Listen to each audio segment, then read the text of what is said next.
Olympic champion Neeraj Chopra पुस्तकाचे लेखक संजय दुधाणे यांना महाराष्ट्र साहित्य परिषदेच्या वतीनं ग्रंथ पुरस्काराने गौरवण्यात आले।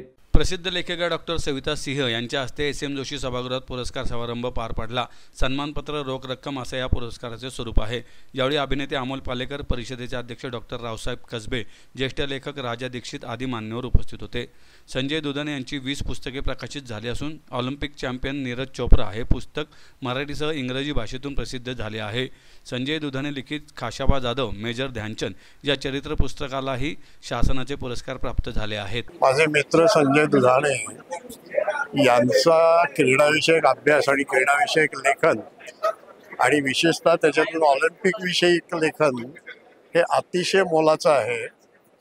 त्याच्यात त्यांनी नीरज चोप्रा यांच्याविषयी जे लिहिलेलं पुस्तक आहे ते किती महत्त्वाचं आहे हे आज त्यांना जो पुरस्कार मिळाला याच्यावरनं सिद्ध झालेलं आहे।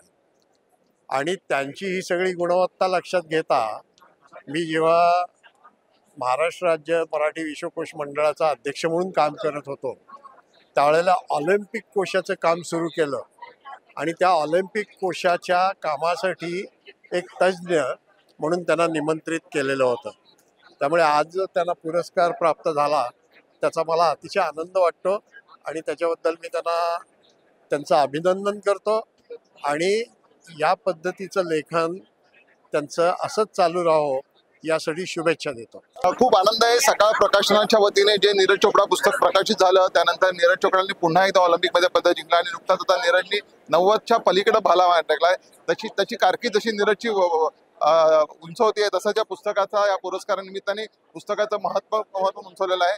खरं तर नीरज चोप्रा नाही, भारतातले जेवढे ऑलिम्पिकपटू विशेषतः महाराष्ट्रातले ऑलिम्पिकपटू आहेत त्यांच्यावर जास्तीत जास्त प्रकाशित देण्याचा पुस्तक लिहिण्याचा माझा मानस आहे। पण आज आनंद आहे की सकाळचं जे पहिलंच पुस्तक होतं त्याला हा पुरस्कार मिळाला आहे आणि ह्या पुस्तकानिमित्ताने खरं तर आनंदाची गोष्ट आहे। फक्त मराठीत नाही तर इंग्लिशमध्ये पण ह्या पुस्तकाला खूप मोठी मागणी आहे। अमेझॉनवर ही दोन्ही पुस्तकं बेस्ट सेलर म्हणून आहेत। त्यामुळे येणाऱ्या काळात निश्चितच जसे ऑलिम्पिक पदक विजेते आहेत तसे महाराष्ट्राचे ऑलिम्पिक पदक विजेते आहेत। विशेषतः ऑलिम्पिक कोशाच्या कामाला हा पुरस्कार मला निश्चितच खूप प्रेरणा देणार आहे।